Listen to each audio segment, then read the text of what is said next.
हरे कृष्णा। कैसे हैं आप? उम्मीद करता हूँ आप और आपकी फैमिली सब हेल्दी होंगे, सेफ़ होंगे। मेरा नाम है नितिन नाथ शर्मा और असेट मैनेजमेंट अंडरस्कोर आयुर्वेदा में आपका स्वागत है। तो आज बात करते हैं जो बीमारियाँ बढ़ रही हैं, ये अचानक ऐसे कैसे बढ़ गई पिछले 30-35 सालों में। किसी के घुटने दुख रहे हैं, किसी को डायबिटीज़ है, किसी का ब्लड प्रेशर बहुत हाई रहता है। तो ये बहुत सारी चीज़ें, ये बीमारियाँ कितनी बढ़ क्यों गई। अब तो कैंसर के भी आ गए हैं कि भाई, अभी मैंने 2-3 दिन पहले न्यूज़पेपर में पढ़ा था कि 30 से 35 साल के लोगों को कैंसर होता जा रहा है, उसके नंबर्स बढ़ रहे हैं। तो कुछ आइडिया आपको कि ऐसा अचानक क्यों हो गया? देखिए, जितनी ज़्यादा फैसिलिटीज़ हमको मिलती जा रही हैं उतनी ज़्यादा प्रॉब्लम्स बढ़ती जा रही हैं। पश्चिमी सभ्यता हमने अपने घर में बसा ली है, ये बात हकीकत है। पश्चिमी सभ्यता से मतलब जो ठंडे प्रदेश हैं जहाँ पर -डिग्री टेम्परेचर रहता है कई महीनों तक, ठीक है ना। ऐसा नहीं है वहाँ पे सूरज नारायण बहुत ही कम नज़र आते हैं। तो ये जो हम बात करेंगे आज हमारे घर में हर चीज़ में, आप देखते हो झाड़ू जो हो गई है हमारी, झाड़ू इतनी लंबी हो गई है कि अब आपको ज़रा अभी झुकना ना पड़े। जो घर में हम झाड़ू लगाते हैं, पहले छोटी होती थी हाथ भर की, झुक के लगाना पड़ता था, ठीक है ना। पोंछा हुआ, बैठ के लगता था, झुक के। तो ये सारी एक्सरसाइज ऐसी हैं जो आप जिम में जाके करते हो, ठीक है ना, जो हम डेली करते थे। डेली सुबह से लेके शाम तक 2 बार तो हो ही जाता था, 2 से 3 बार। तो झाड़ू छोटी होती थी, झुक के लगाता था तो आदमी मोटा नहीं होता था। दूसरा, हमारे घुटने भी सही रहते थे, उसके अंदर आप देखोगे कोई ज़्यादा नहीं, अकड़ते नहीं थे। ठंडे प्रदेश में जो लोग रहते हैं, वहाँ के ना लोगों का जो शरीर होता है ना, अलग ही होता है। वो एकदम अकड़ा हुआ होता है, मतलब जकड़ा हुआ होता है, किसी ने जकड़ के रखा हो। पैर है ना, घुटने मुड़ते नहीं हैं। ये जो घुटने हैं ना, ये हमारे, ये ऐसे मुड़ेंगे नहीं। आलती पालती ज़मीन पे बैठ के आप नहीं खाना खा सकते। हमारे यहाँ शुरू से प्रथा है, ज़मीन में बैठ के, आपने देखा होगा, कई बार देखा होगा कि ज़मीन में आलती पालती मार के बैठ के खाना खाते हैं। आज भी बहुत से लोग खाते हैं, मैं भी खाता हूँ।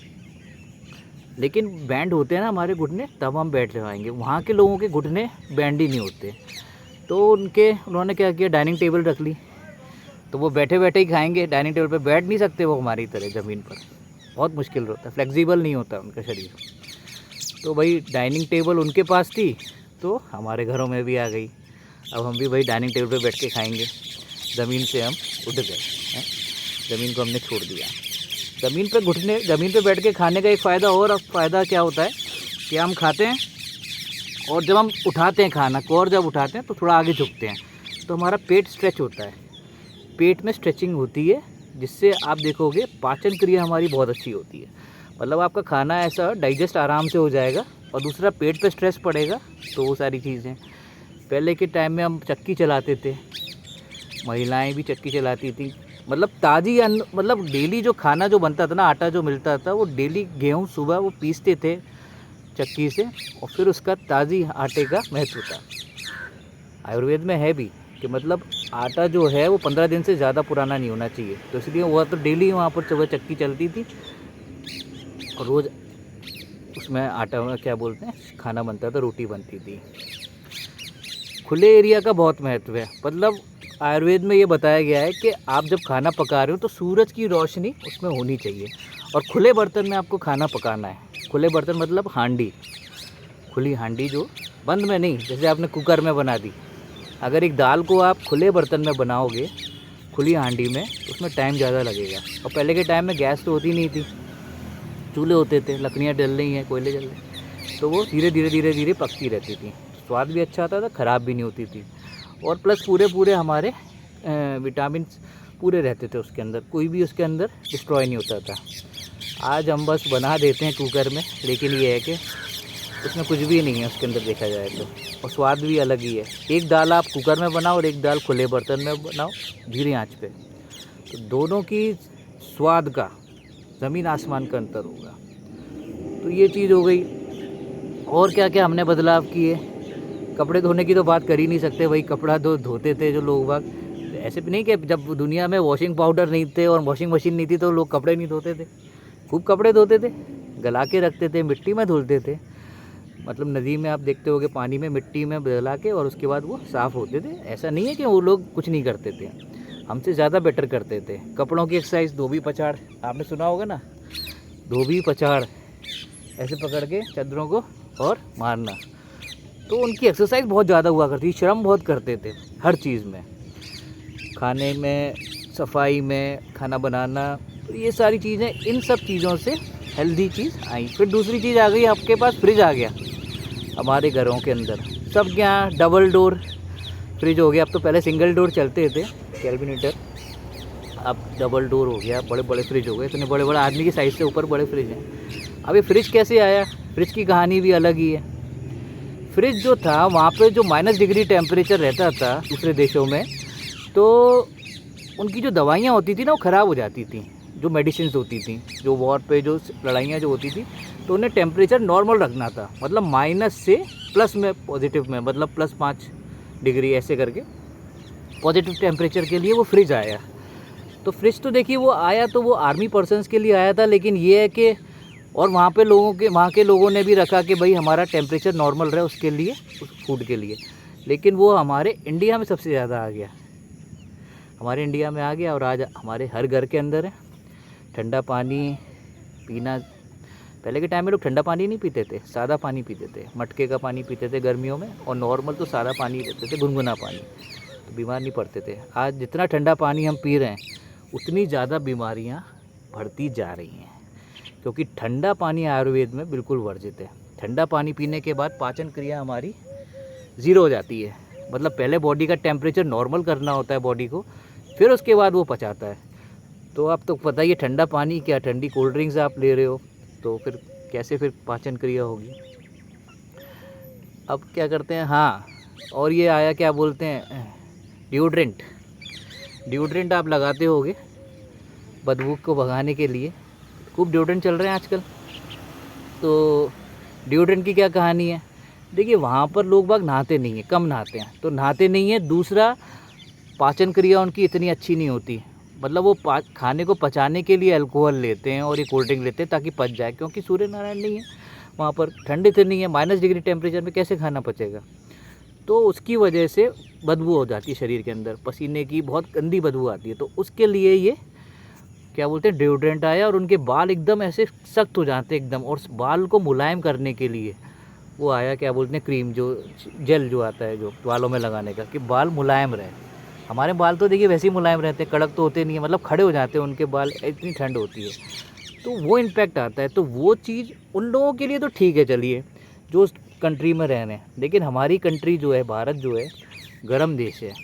दूसरे वहाँ के कपड़े आप देखोगे, कपड़े एकदम चुस्त रहते हैं, एकदम ब्लैक ज़्यादा रखेंगे, ठंड रहती है तो ठंड की वजह से उन्हें चुस्त कपड़े पहनने पड़ते हैं, गर्म कपड़े। यहाँ पर गर्मी इतनी है तो लोग पहले क्या पहनते थे, धोती कुर्ता, आज भी पहनते हैं। लू चलती थी तो पगड़ी चलती थी, तो उन्हें हवा की ज़रूरत थी, तो इस वजह से हमारी ड्रेसिंग हमारी कंट्री के हिसाब से बेस्ट थी। लेकिन अब आज की डेट में हम लोगों पर ही लोग हंसते हैं, हम लोग, आप लोग ही, मतलब आपस में कभी आप पहनते भी नहीं होगे, और जो लोग पहने हुए दिख जाते होंगे कभी कभी आपको वृंदावन में या इस्कॉन में, तो उन पर हंसते होगे कि ये क्या पागल है। तो ये सारी चीज़ें देखिए, इस वजह से हमारी जो सोच है ना, मानसिकता बदल गई है। दूसरा, गुरुकुल को मैकॉले ने हटा ही दिया बिल्कुल, गुरुकुल जो कल्चर था, अब उसने क्या बोलते हैं वो ले आया, क्या बोलते हैं, विदेशी संस्था। एक फार्मूला होता है sin थीटा cos थीटा और a² + b² + 2ab, आपने भी शायद पढ़ा होगा। तो ये हमारी लाइफ में कब काम आया, कभी काम आया, कोई कभी काम नहीं आया, और आगे भी कभी काम नहीं आएगा। a² + b² + 2ab हैं। तो ये सारी चीज़ें, ऐसी शिक्षा हमको दी जाती हैं जो हमारे किसी काम की नहीं है। और गुरुकुल में आदमी को इस तरह की शिक्षा दी जाती थी बच्चों को कि वो समाज में उठ बैठ सके, अच्छा अपना नाम स्थापित कर सके। तो इसी वजह से पहले के टाइम में हर घर से, मतलब इनकी सोच बहुत अलग थी और महान आदमी बनते थे। आज के टाइम में टेलीविज़न ने ये सारी सोच ख़त्म कर दी है, क्योंकि टेलीविज़न जो इजाद हुआ था तो उसने यही बोला था कि ये लोगों को पागल बनाने वाली मशीन है, इमेजिनरी वर्ल्ड में रखेगी वो। और आप देख लीजिए, ये जो मूवीज़ हैं सारी हैं, ये सब इमेजिनरी वर्ल्ड है, लेकिन इससे इकनॉमी चल रही है, लोगों को पसंद भी है, लोगों का टाइम पास होता है। तो ये है, तो लोग पागल बने रहे हैं। तो उनको इतना सोचने का टाइम ही नहीं मिलता कि अपनी हेल्थ के बारे में सोचें या अपनी वेल्थ के बारे में सोचें, या ये चीज़ें क्यों हो रही हैं, जड़ के बारे में सोचें कि बेसिक क्या है, आखिर ऐसा क्या हो रहा है कि भाई इतनी प्रॉब्लम्स हो रही हैं, बढ़ती जा रही हैं चीज़ें। बाकी रही सही कमी हमारे रिफाइंड ने कमी पूरी कर दी, और ये चीनी ने और ये नमक ने, तो ये सारी चीज़ें आपको समझनी पड़ेगी। हम जो डाइट ले रहे हैं वो क्या वो ठीक है? आप ये सोचिए कि उस ज़माने में आज से 200-300 साल, 400-500 साल पहले भी लोग रहा करते थे, वो भी लाइफ जीते थे, तो वो कैसे जीते थे, ठीक है ना? वो भी कपड़े धोते थे, वो भी झाड़ू लगाते थे, तो वो सारी चीज़ें, उनको कॉन्सेप्ट को याद रखिए, उनका खाने का तरीका कि वो कैसे बनाया करते थे। आज भी बहुत से लोग करते हैं, खुले बर्तनों में बनाते हैं, धीमी आंच पे बनाते हैं, ऐसी जगह खाना बनाते हैं जहाँ सूर्य की रोशनी आए, तो वो हेल्दी हैं आज भी और उनको कोई दिक्कत भी नहीं है। लेकिन ये चीज़ आपको समझनी पड़ेगी, तो ये चीज़ कोई बताई नहीं जाती, ना तो हमें स्कूलों में पढ़ाई जाएगी और ना कोई दूसरा बंदा आपको आपके बता देगा, क्योंकि उसे खुद नहीं पता होगा। जॉगिंग की बात करें, दौड़ते हैं लोग सुबह सुबह, गर्मी पैदा करने के लिए। जो ठंडे प्रदेश में लोग होते हैं, इतनी ठंड होती है कि उन्हें अपने शरीर को गर्म करने के लिए दौड़ना पड़ता है। लेकिन हमारा जो देश है, भारत, पहले से ही गर्म है, तो हमारे लिए वॉकिंग सिस्टम बताया गया है। लोग बाग चलते थे, दौड़ते नहीं थे। हमारे यहाँ दौड़ की जो सूचना है ना, वहाँ से आई है, विदेशों से। तो ये सारी चीज़ें समझनी पड़ेगी आपको। तो हमारा भारत पहले भी महान था, आज भी है और कल भी रहेगा। बस ये है कि थोड़ा हमें चेंज करना पड़ेगा अपनी डेली लाइफ के अंदर। बहुत सारी चीज़ें, आयुर्वेद बहुत पहले से था, जब डॉक्टर्स नहीं थे तब भी आयुर्वेद था, और उन्होंने हमारे ही ग्रंथों से, हमारे ही वेदों से कॉपी करके पेटेंट ले लिया है आज बहुत सारी चिकित्साओं के लिए। आप अगर इतिहास देखेंगे, हिस्ट्री देखेंगे, तो उनको सिलाई करना भी नहीं आता था। जब एक राजा थे, कौन से, मेरा नाम ध्यान नहीं आ रहा, उसने एक अंग्रेज़ अफसर की नाक काट दी थी, बिल्कुल अलग कर दी थी। हमारे यहाँ जब लड़ाई में जब लोग हारते हैं तो मार देते थे, लेकिन जो चंद्रगुप्त थे, पता नहीं कौन से थे, पृथ्वीराज, हाँ, पृथ्वीराज सिंह ने उस जो अंग्रेजी जो अफसर था उसकी नाक काट दी थी। मतलब नाक काटने का मतलब भी कि गला काटने के बराबर हुआ था कि नाक काट दी, मतलब इसकी मतलब सब कुछ ख़त्म हो गया, तो नाक काट के छोड़ दी थी। तो वो जब नाक, अपनी कटी हुई नाक लेके जा रहा था, तो एक वहाँ पर हमारे यहाँ इंडिया में ही, तो उसने उसकी नाक सिल दी थी चिकित्सक ने। मतलब वो चिकित्सक नहीं था, मतलब वो बहुत ही एक्सपर्ट हुआ करते थे, मतलब हर दूसरे तीसरे घर में आप ये काम आता था। तो ये बात उसने विदेश में जाके बताई थी कि ऐसे ऐसे मेरी नाक कट गई थी और मेरी नाक देखो सिल गई पूरी की पूरी, और आप देख लो। फिर वो अपनी टीम लेकर आया, वहाँ के जो चिकित्सक थे, वहाँ के जो डॉक्टर्स थे, उन्होंने उससे विधि पूछी, पूरा उससे कॉन्सेप्ट पूछा, उन्होंने बताया, तब उन्हें लगा कि हाँ, ये भारत वास्तव में बहुत महान है, हर चीज़ का ज्ञान है। और पहले के ज़माने में कोई भीख नहीं मांगता था कभी भी। जो अंग्रेज़ अफसर जब आए थे सबसे पहले, तब उस टाइम उसने पूरे इंडिया में सर्वे किया था, उसने देखा कि कोई भिखारी नहीं है हमारे यहाँ, सब मेहनत से काम करने वाले। तो ये सारी चीज़ें आपको पता होनी चाहिए भारत के बारे में, और धीरे धीरे रिसर्च करेंगे तो आपको पता पड़ जाएगा। तो बाकी आपको पता ही है, आप खुद होशियार हैं, तो रिसर्च कीजिए अपने भारत के बारे में, मतलब नॉलेज में पता कीजिए कि क्या था, आयुर्वेद क्या था, उसका क्या इम्पैक्ट होता है डेली लाइफ में, हम हेल्दी कैसे रह सकते हैं, बीमारियां क्यों बढ़ रही हैं, इतना कैंसर, ये सब चीज़ें। तो ये चीज़ें आप धीरे धीरे रिसर्च करेंगे, सब पता पड़ जाएगा। बाकी जो मेरे को पता है वो मैं आपको बताता रहूँगा।